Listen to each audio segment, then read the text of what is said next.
Top story. ನಿಗೂಢವಾಗಿ ಉಳಿದ CJ Roy suicide case. Suicide ರಹಸ್ಯವನ್ನ ಬೆನ್ನತ್ತಿದ ಎಸ್ಐಟಿ ಅಧಿಕಾರಿಗಳು. ಸುಸೈಡ್ ಸಾಕ್ಷಿ ಹುಡುಕೋದೆ ಎಸ್ಐಟಿ ಟೀಮ್ಗೆ ದೊಡ್ಡ ತಲೆನೋವಾಗಿದೆ.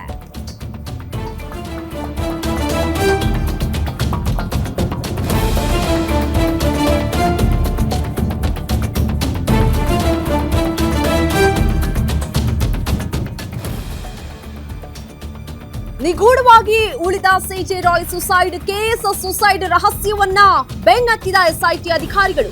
ಸುಸೈಡ್ ಸಾಕ್ಷಿ ಹುಡುಕೋದೆ ಎಸ್ಐಟಿ ಟೀಮ್ಗೆ ದೊಡ್ಡ ತಲೆನೋವಾಗಿದೆ. ಉದ್ಯಮಿ ಸಿಜೆ ರಾಯ್ ಕಾಲ್ ಡೀಟೇಲ್ಸ್ ನಲ್ಲೂ ಸಿಗದ ಸುಳಿವು. ನಾರ್ಮಲ್ ಕಾಲ್ ನಲ್ಲಿ ರಾಯ್ ಮಾತನಾಡಿರೋದೇ ಬಹಳ ವಿರಳ. ಬಹುತೇಕ ಇಂಟರ್ನೆಟ್ ಕಾಲ್ ನಲ್ಲೇ ರಾಯ್ ಮಾತುಕತೆ ನಡೆಸಿದ್ರು.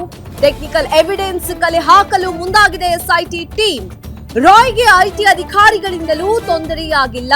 ವ್ಯವಹಾರಿಕವಾಗಿಯೂ ಸಹ ಯಾವುದೇ ನಷ್ಟ ಆಗಿಲ್ಲ ಸಿಜೆ ರಾಯ್ ಅವರಿಗೆ.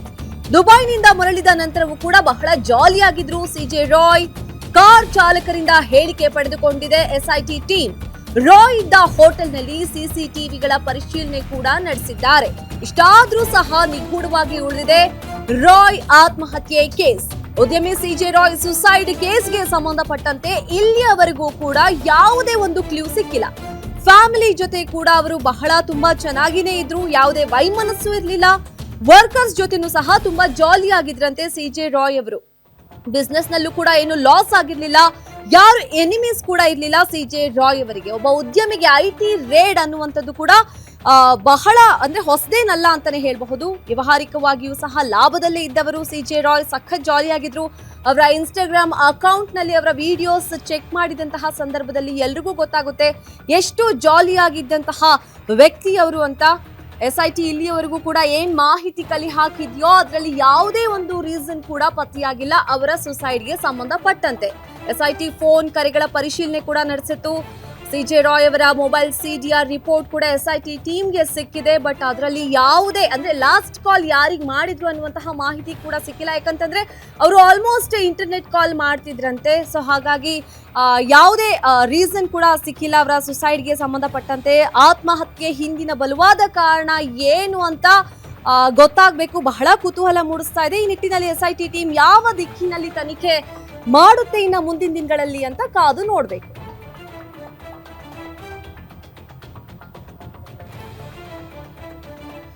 ಈ ಬಗ್ಗೆ ಮತ್ತಷ್ಟು ಡೀಟೇಲ್ಸ್ ಕೊಡ್ತಾರೆ crime bureau head S K Manjunath. Live ನಲ್ಲಿ ಜಾಯ್ನ್ ಆಗಿದ್ದಾರೆ. ಮಂಜುನಾಥ್, ಇಲ್ಲಿಯವರೆಗೂ ಕೂಡ ಎಸ್ಐಟಿ ಯಾರ್ಯಾರನ್ನ ವಿಚಾರಣೆಗೆ ಕರೆದಿದೆ? ಸೊ ಮುಂದಿನ ದಿನಗಳಲ್ಲಿ ಯಾವೆಲ್ಲ ಆಯಾಮಗಳಲ್ಲಿ ಎಸ್ಐಟಿ ತನಿಖೆ ಮಾಡಬಹುದು ಅಂತ?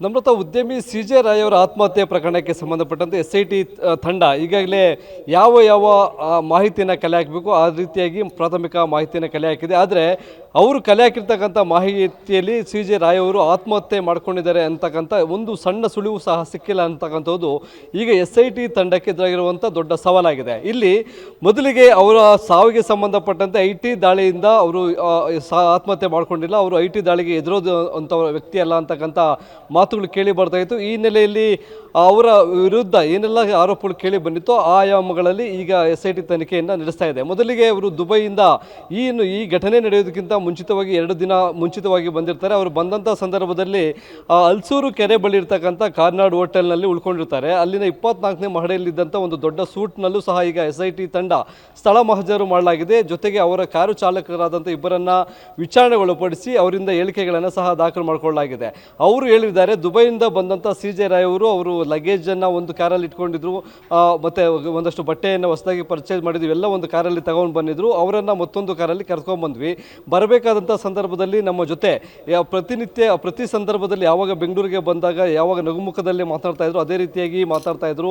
ಯಾವುದೇ ರೀತಿಯಾಗಿ ಡಲ್ ಆಗಿರಲಿಲ್ಲ. ಜೊತೆಗೆ ಹೋಟೆಲ್ನಿಂದ ಅವರ ಕಾನ್ಫಿಡೆಂಟ್ ಕಚೇರಿಗೆ ಕರ್ಕೊಂಡು ಹೋದಂಥ ಸಂದರ್ಭದಲ್ಲೂ ತುಂಬ ಖುಷಿಯಾಗಿ ಹೋದ್ರು ಅಂತಕ್ಕಂಥದ್ದು. ಇಲ್ಲಿ ಮತ್ತೊಂದು ಕಡೆ ಐಟಿ ಅಧಿಕಾರಿಗಳನ್ನು ಎಸ್ಐಟಿ ತಂಡ ವಿಚಾರಣೆಗೆ ಒಳಪಡಿಸಿದ್ರು. ಅವರು ಸಹ ಹೇಳಿದ್ದಾರೆ, ನಾವು ಯಾವುದೇ ರೀತಿಯಂಥ ನೋಟಿಸನ್ನು ಸಹ ಕೊಟ್ಟಿರಲಿಲ್ಲ. ಡಿಸೆಂಬರ್ 3ನೇ ತಾರೀಕು ನಡೆದಂಥ ದಾಳಿಗೆ ಸಂಬಂಧಪಟ್ಟಂತೆ ಕೆಲವೊಂದು ಹೇಳಿಕೆಗಳನ್ನು ಪಡಿಬೇಕಾಗಿತ್ತು. ಹಾಗಾಗಿ ಅವರಿಗೆ ಫೋನ್ ಮುಖಾಂತರ ಸೂಚನೆಯನ್ನು ಕೊಟ್ಟಿದ್ವಿ. ಆ ಮಧ್ಯಾಹ್ನ 3 ಗಂಟೆ ಸುಮಾರಿಗೆ ಬಂದ ಅವರು ಸಹ ಕಚೇರಿಗೆ ಬಂದಾಗ ನಗರದಲ್ಲಿ ಕಚೇರಿಗೆ ಬಂದರು. ನಮ್ಮತ್ತ ಕೈ ಬೀಸಿ ಆಫೀಸರ್ಸ್ ಅಂತ ಒಂದು ಕೈ ಬೀಸಿ ವಿಶ್ ಮಾಡಿ ಸಹ ಒಳಗಡೆ ಹೋಗಿದ್ರು. 1 ಗಂಟೆಗಳ ಕಾಲ ವಿಚಾರಣೆಯನ್ನು ಸಹ ಸ್ಪಂದಿಸಿ ಒಂದು ಮಾಹಿತಿಯನ್ನು ಕೊಟ್ಟಿದ್ದಾರೆ. ಬಳಿಕ ಅವರು ತಾಯಿ ಜೊತೆ ಮಾತನಾಡಬೇಕು ಅಂತ ಹೋದವರು ಏನು ಆಯಿತು ಒಳಗಡೆ ಅನ್ನೋದು ಗೊತ್ತಿಲ್ಲ ಅಂತಕ್ಕಂಥ ಅಂಶವನ್ನು ಹೇಳಿದ್ದಾರೆ. ಇವೆಲ್ಲದರ ನಡುವೆ ಟೆಕ್ನಿಕಲ್ ಎವಿಡೆನ್ಸನ್ನು ಕಲೆ ಹಾಕೋದಕ್ಕೆ ಮುಂದಾಗಿರ್ತಕ್ಕಂಥ SITಗೆ ದೊಡ್ಡ ಸವಾಲು ಎದುರಾಗಿದೆ. ಅದು ಇವರ 2 ಮೊಬೈಲು, ಒಂದು ಐಫೋನು ಮತ್ತು ಇನ್ನೊಂದು ಆ್ಯಂಡ್ರಾಯ್ಡ್ ಫೋನನ್ನು ಯೂಸ್ ಮಾಡ್ತಾಯಿದ್ರು. ಆ ಫೋನ್ಗಳ ಪಾಸ್ವರ್ಡನ್ನು ಕ್ರ್ಯಾಶ್ ಮಾಡಿ ಅವರು ಯಾರ ಜೊತೆ ಮಾತನಾಡಿದ್ದಾರೆ ಅಂತಕ್ಕಂಥ ಒಂದು CDRನ್ನು ತೆಗೆದಾಗ ಅವರು ಯಾವುದೇ ರೀತಿಯಂಥ ವಾಯ್ಸ್ ಕಾಲ್ನಲ್ಲಿ ಮಾತನಾಡಿರಲಿಲ್ಲ. ಅವರ ವ್ಯವಹಾರಗಳೆಲ್ಲವನ್ನು ಸಹ ಇಂಟರ್ನೆಟ್ ಕಾಲಲ್ಲಿ ಮಾತನಾಡಿದ್ದಾರೆ ಅಂತಕ್ಕಂಥ ಒಂದು ಅಂಶ ಬೆಳಕಿಗೆ ಬಂದಿದೆ. ಈ ಹಿನ್ನೆಲೆಯಲ್ಲಿ ತನಿಖಾಧಿಕಾರಿಗಳು ಈ ಸರ್ವಿಸ್ ಪ್ರೊವೈಡರ್ ಅವರ ನೆಟ್ ಕಾಲ್ ಮಾಡೋದಕ್ಕೆ ಯಾವ ರೀತಿಯಾದಂಥ ಇದನ್ನು ಯೂಸ್ ಮಾಡಿದ್ದಾರೆ ಅದಕ್ಕೆ ಸಂಬಂಧಪಟ್ಟಂತೆ ಮಾಹಿತಿ ಕೋರಿ ಒಂದು ಸರ್ವಿಸ್ ಪ್ರೊವೈಡರ್ಗಳಿಗೆ ಒಂದು ಪತ್ರವನ್ನು ಸಹ ಬರೆದಿದ್ದಾರೆ. ಇನ್ನುಳಿದಂತೆ ಏನು ಸ್ಥಳ ಮಾಜರು ಮಾಡ್ತಕ್ಕಂಥ ಸಂದರ್ಭದಲ್ಲಿ ಅವರ ಕಚೇರಿಯಲ್ಲಿ ಒಂದಷ್ಟು ಅಪಾರ ಪ್ರಮಾಣದ ದಾಖಲೆಗಳು ಸಿಕ್ಕಿದ್ದಾವೆ. ಅವರು ಆ ದಾಖಲೆಗಳಲ್ಲಿ ಎಲ್ಲವೂ ಸಹ ಅವರ ಕೈ ಬರವಣಿಗೆ ಅಂದರೆ CJ ರಾಯ್ ಅವರೇ ಟೇಬಲಲ್ಲಿ ಕೂತ್ಕೊಂಡಿದ್ದಂಥ ಸಂದರ್ಭದಲ್ಲಿ ಕೈ ಬರವಣಿಗೆಯಲ್ಲಿ ಬರೆದುಕೊಂಡಿರ್ತಕ್ಕಂಥ ದಾಖಲೆಗಳು, ಯಾರು ದುಡ್ಡು ಕೊಡಬೇಕು, ಯಾರಿಗೆ ಇವ್ರು ಕೊಡಬೇಕು, ಮತ್ತು ಯಾರನ್ನು ಮೀಟ್ ಮಾಡಬೇಕು, ಯಾವ ಉದ್ದೇಶಕ್ಕಾಗಿ ಮೀಟ್ ಮಾಡಬೇಕು, ಇವೆಲ್ಲವೂ ಸಹ ಸಿಕ್ಕಿದೆ.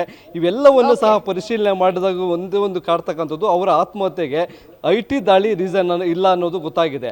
ಆದರೆ ಅದನ್ನು ಇಲ್ಲ ಅನ್ನೋದಾದರೆ ಬೇರೆ ಯಾವ ಕಾರಣಕ್ಕಾಗಿ ಇವರು ಸೂಸೈಡ್ ಮಾಡ್ಕೊಂಡಿದ್ದಾರೆ, ಕೌಟುಂಬಿಕ ಕಲಹವೂ ಇಲ್ಲ, ಅವರು ಕೌಟುಂಬಿಕವಾಗಿ ಚೆನ್ನಾಗಿದ್ದಾರೆ.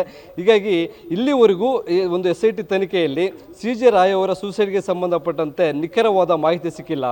ನಮ್ರತಾ, ಧನ್ಯವಾದ ಮಂಜುನಾಥ್ ತಮ್ಮೆಲ್ಲ ಮಾಹಿತಿ.